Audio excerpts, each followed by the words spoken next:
या चॅनलवरील सर्व स्टोरी माझ्या स्वतःच्या आहेत आणि माझ्या आवाजात रेकॉर्ड केलेल्या आहेत, त्यामुळे कोणीही कॉपी करण्याचा प्रयत्न करू नये. आता संग्राम राजेशिर्केनं एकट्या आणि नशेत असलेल्या रोहितला गाठलं आणि बेदम मारहाण केली आणि रोहित एकटाच अंधारात पडला होता. बाजूलाच रस्त्यावर त्याची गाडी होती. त्याचा फोनही तिथेच होता आणि वाजून वाजून फोन बंद झाला. मग जानकीनं राणीला फोन केला आणि विचारलं की रोहित तुला भेटायला आला होता ना? राणी म्हणाली, हो, मला भेटायला आले होते, पण आम्ही दोघं निघून 2 तास तरी झाले. आई, तुम्ही त्यांच्या मित्रांना फोन करा, बहुतेक ते तिथे असतील. मग जानकीनं ठीक आहे म्हणून फोन ठेवला आणि राणी विचार करायला लागली की आता तर माझ्याशी बोलत होते, भांडत होते, शिव्या देत होते, मग आईचा फोन का घेत नाहीत हे? असं म्हणून तिनं पुन्हा रोहितला फोन लावला, तर आता तो तिचाही फोन घेत नव्हता. रिंग मात्र जात होती.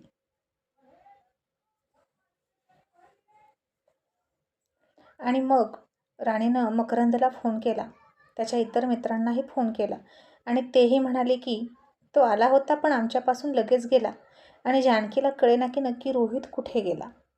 ड्रायव्हिंग करत असेल, घरी येत असेल असं म्हणून तिनेही विषय सोडला. आणि इतक्या ठरल्याप्रमाणे धिंगाणा घालत आणि गोंधळ करतच रोशन घरात आला. मी आलो, मी आलो असं म्हणतच तो नेहमी घरात यायचा आणि अख्ख्या गावाला सांगायचा की तो आलाय. आणि मला कोणी विसरलं नाही ना असं विचारायचा. मग सोनम पाठीमागून आली. तिने आईबाबांना नमस्कार केला आणि त्यांच्या रूममध्ये गेली. आणि रोशन सगळ्यांना भेटला, पण राणी त्याला दिसली नाही. आणि तो म्हणाला, सपना वहिनी तू कशी आहेस आणि तुझं बाळ कसं आहे असं म्हणून त्यानं तिच्या पोटाला हात लावून चेक केलं आणि म्हणाला, पण सपना वहिनी तू इथे आहेस, मग राणी वहिनी कुठे आहेस सांग ना.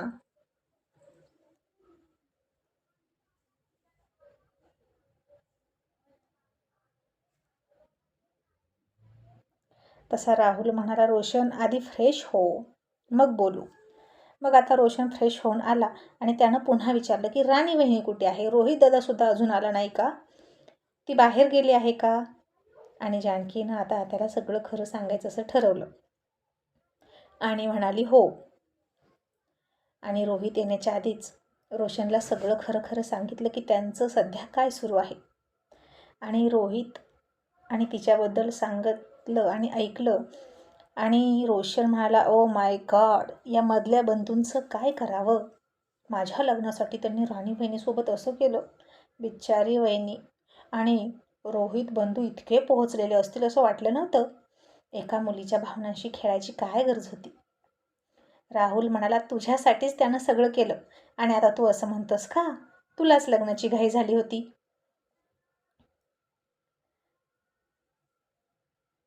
आणि बघ सोनम, दिवस रात्र तुझ्या नावाचा जप चालवला होता आणि असा कसा बोलतोय बघ आता.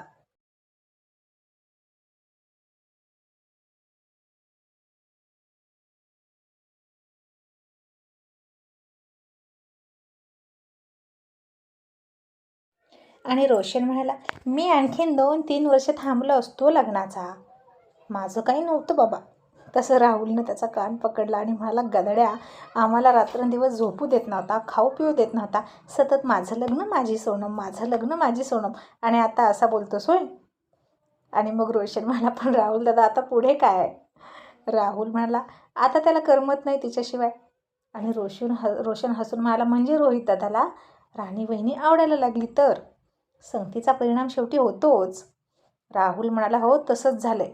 आता त्याला पुन्हा तिला पटवायचे आहे, पण त्याच्याकडे ना अशी क्लॅरिटी नाही रे, त्याला काय पाहिजे नक्की.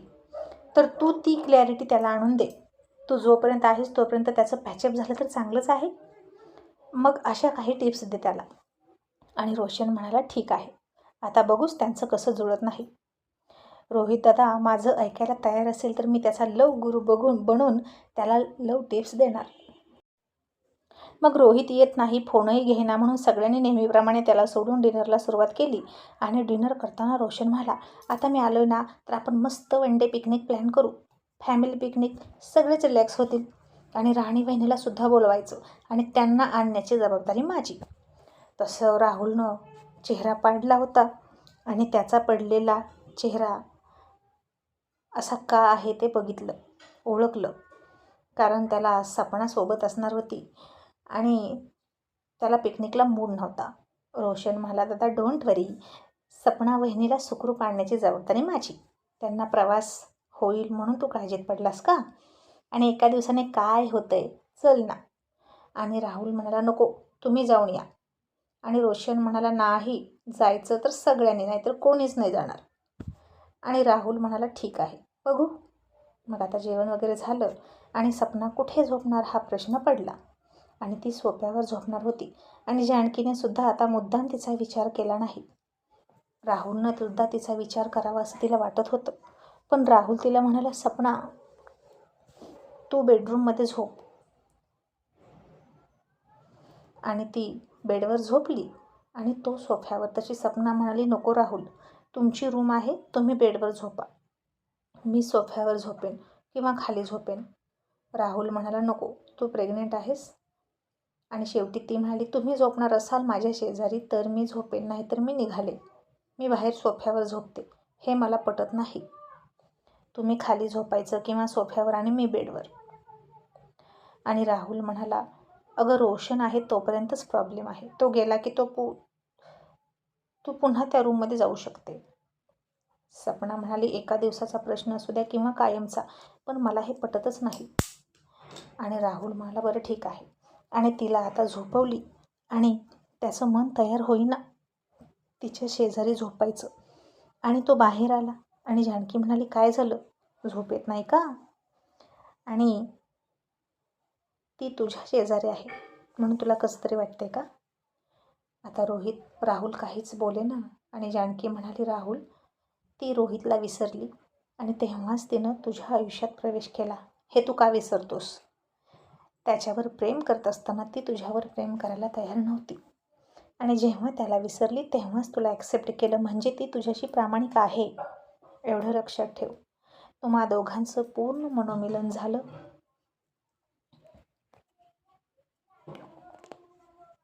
आणि तेव्हाच कधीतरी हे बाळ राहिलं. आणि म्हणूनच तुझंही त्याच्यावर खूप प्रेम आहे राहुल. आणि हे सगळं मानसिक असतं रे.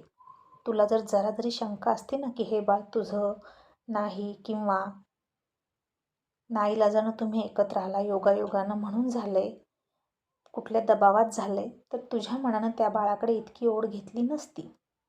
आणि माझी पूर्ण खात्री आहे ते बाळ नक्की तुझ्यासारखंच असणार. आता मनातून शंका कुशंका काढून टाक आणि तिचा प्रेग्नन्सीचा काळ तूही एन्जॉय कर.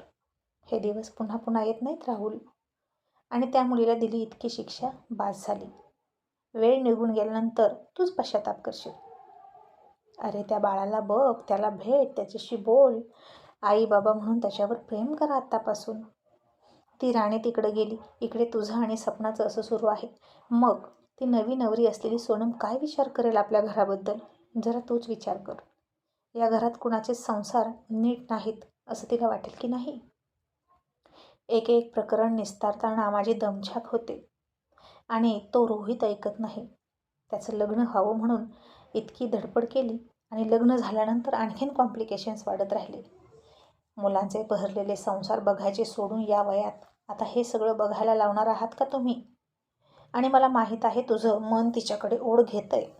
आज ना उद्या तू स्वीकारशील. मग आजच का नाही? तू समजूतदार आहेस. तिची तुझ्याकडून काहीच अपेक्षा नाही, फक्त तुझ्या बाळाची आई म्हणून तिला ॲक्सेप्ट कर, असं म्हणून जानकीनं राहुलला समजावलं. आणि राहुल जानकीला मिठीत घेऊन म्हणाला, काळजी करू नको, तुझी मुलं समजूतदार आहेत आणि रोहितचा संसारसुद्धा मार्गी लागणार. आता झोप. असं म्हणून त्यानं जानकीला दिलासा दिला आणि झोपायला पाठवली. आणि मग जानकी पुन्हा परत आली आणि म्हणाली, राहुल, असं म्हणतात की थोरलं मूल आईच्या खूप जवळचं असतं. तसा तू आहेस. तू माझ्या खूप जवळचा आहेस. तुझं मन आणि माझं मन एकच आहे आणि तू नेहमी माझं ऐकतो आणि ही गोष्टसुद्धा ऐकणार, मला माहीत आहे. राहुल हसला आणि म्हणाला, तुझ्यासारखी समजूत घालणारी आणि मला कधीच न चुकू देणारी आई असल्यावर का नाही ऐकणार? असं म्हणून तो गुपचूप गेला. आणि सपना झोपली होती आणि तो तसाच तिच्याकडे तोंड करून बेडवर बसून बघत होता. मग तोही तिच्या पोटावरच्या हातावर हात ठेवून झोपला आणि सपनाने डोळे उघडले आणि त्याच्याकडे पाहिलं. त्याच्या हाताकडे सुद्धा बघितलं आणि तिनं आनंदानं त्याचा हात घट्ट पकडला आणि ती म्हणाली, राहुल, तुम्ही मला माफ केलंत का?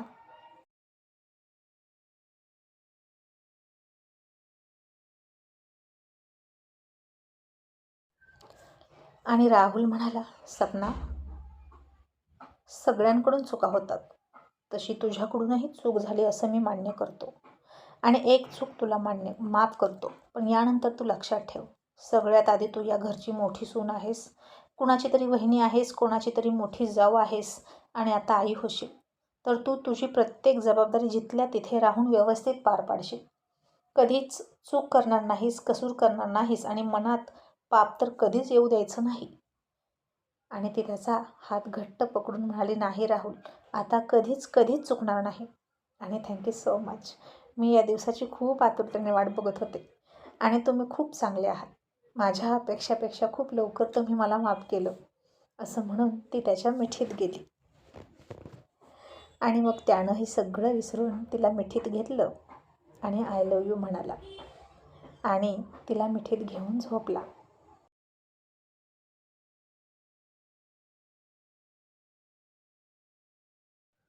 आणि इतक्यात तासाभराने राहुलचा फोन वाजला आणि समोरून घाबरून एक रोहितचा कार्यकर्ता म्हणाला, भैया साहेब, राहुल दादा इथे पडले आहेत आणि त्यांना खूप लागलं आहे. आणि रोहितला अशा प्रकारे मारल्याची खबर राहुलला कळाली आणि तो घाबरला आणि पटकन उठून निघाला. सपनासुद्धा उठली आणि म्हणाली, राहुल, तुम्ही कुठे निघालात? काय झालं? तुम्ही का घाबरला आहात? आणि राहुल म्हणाला, एक इमर्जन्सी आहे, पण तू काळजी करू नकोस, आणि निघून गेला. मग राहुलनं आता घरात कोणालाच सांगितलं नाही.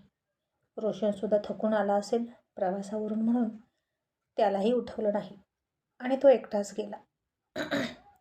तोपर्यंत रोहितच्या कार्यकर्त्यांनी त्याला दवाखान्यात ॲडमिट केलं होतं आणि राहुल तिथं गेला.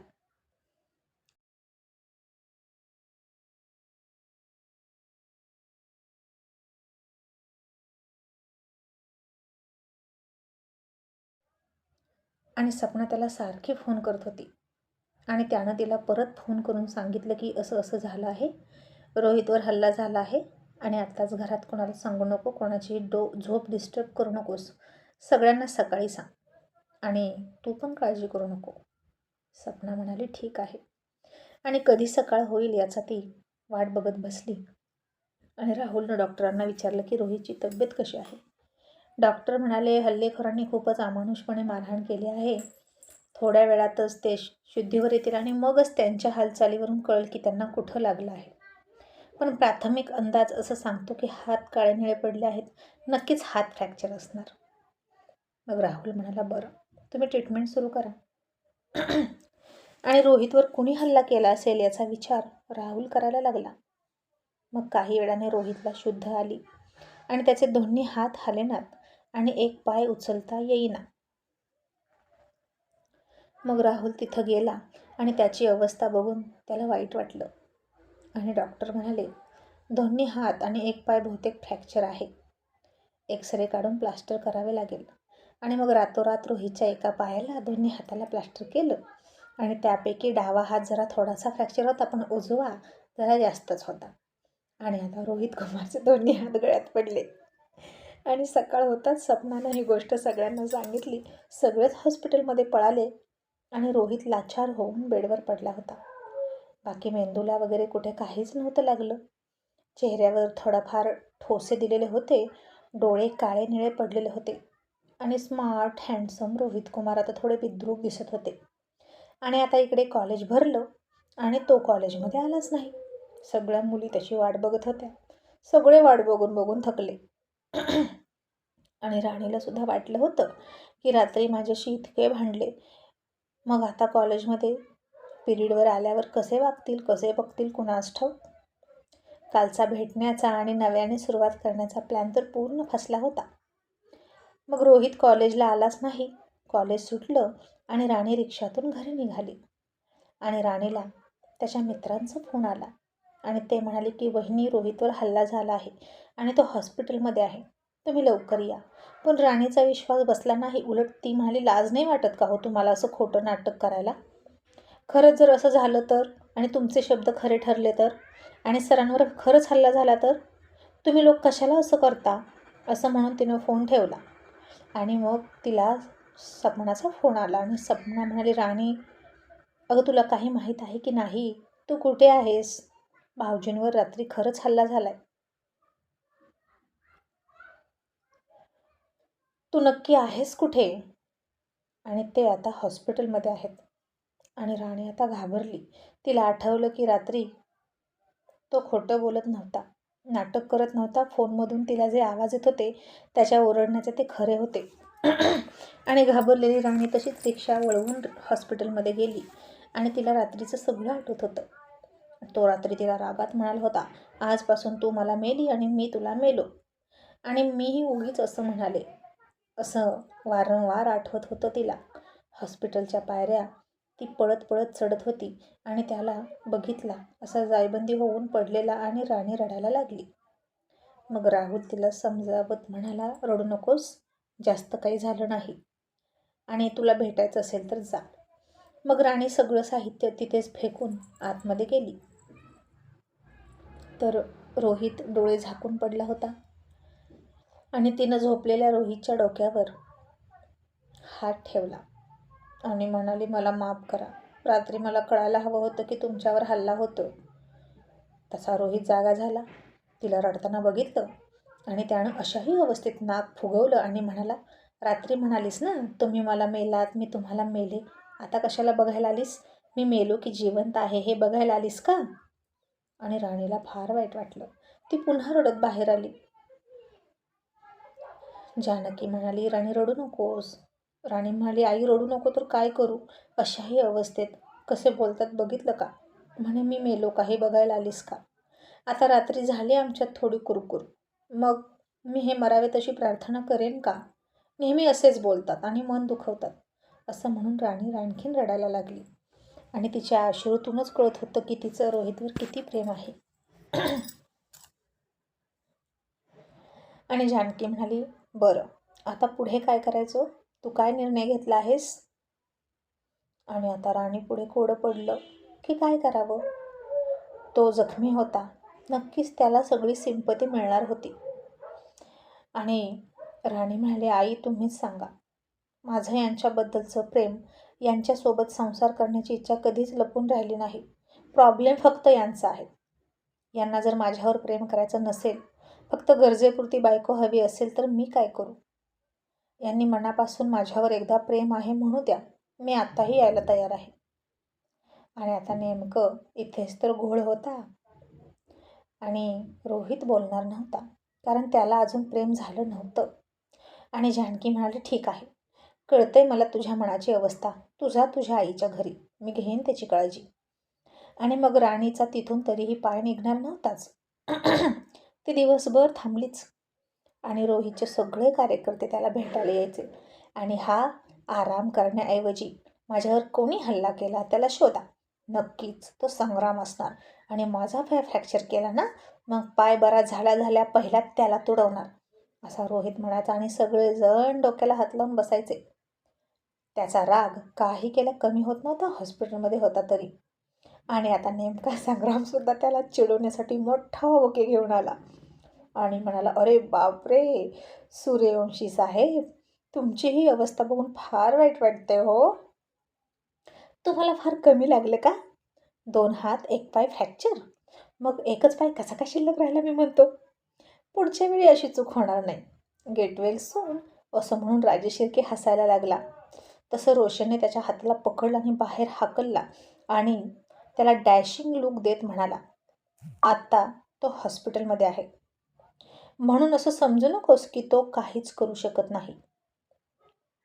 त्याचे हात फ्रॅक्चर असले तरी त्याचे 2 हात म्हणजे मी आणि त्याचा मोठा भाऊ राहुल दादा. आम्ही तिघे भाऊ एकमेकांचे हात, पाय, नाक, डोळे आहोत. आणि आता तुला इथेच हॉस्पिटलमध्ये आडवा करून रोहित दादाच्या शेजारच्याच बेडवर टाकू का? असं रोशन रागात म्हणाला. मग राहुल त्याला शांत करत म्हणाला, रोशन कूल डाऊन. याची मुळी कशी बांधायची ते बघू आपण. सध्या रोहितवर लक्ष देऊया. आणि रोशन रागात म्हणाला, दादा याला तर मी सोडणारच नाही. नक्की यानंच दादावर हल्ला केला. आणि संग्राम राजे शिर्के, तू तुझ्यासाठी चौथा माणूस बघूनच ठेव, तुझ्या तिरडीला खांदा द्यायला. कारण आम्ही तिघे भाऊ आहोतच तुला पोहोचवायला. चल आऊट. असं म्हणून त्याच्यासमोर 3 चुटक्या वाजवल्या आणि रोशनने त्याला बाहेरचा रस्ता दाखवला. आणि संग्राम राजे शिर्के रोशनचा राग बघून निघून गेला. आणि हे सगळेच सूर्यवंशी असेच आहेत असं त्याला वाटलं. इतक्यात राहुलने त्याला थांबवलं आणि म्हणाला, थांब. आणि त्याचा बुके त्याच्या अंगावर फेकून दिला. आणि आता जा असं म्हणाला. आणि या तिघा भावांना फोडणं खूप अवघड आहे असं त्याला वाटलं. आणि आता त्यानं जाता जाता रडणाऱ्या राणीला बघितलं. त्याच्या पियेनं त्याच्या कानाला लागत लगेच सांगितलं, ही रोहितची बायको आहे. आणि संग्रामनं राणीला पक्की लक्षात ठेवली. कधीतरी मागे पुढे रोहितला त्रास देण्यासाठी, तिचा वापर करण्यासाठी. मग राणी न राहून पुन्हा रोहितला बघायला गेली. तेव्हा जानकी त्याला नारळाचं पाणी पाजत होती. राणीची इच्छा होती त्याची सेवा करण्याची. आणि जानकी मुद्दाम म्हणाली, राणी तू याला नारळाचं पाणी पाजतेस का? मी जरा बाहेरून आले. आणि राणी हो म्हणून पुढे आली. तसा रोहित रागात म्हणाला, आई काही गरज नाही, तुला जमत नसेल तर दे, माझा मी करतो. ज्याच्यासाठी मी मेलो आहे त्यांनी माझ्यासाठी काहीच करण्याची गरज नाही. असं म्हणून त्यानं राणीकडे रागात बघितलं. आणि राणी पुन्हा रडत रडत तिथून निघून गेली.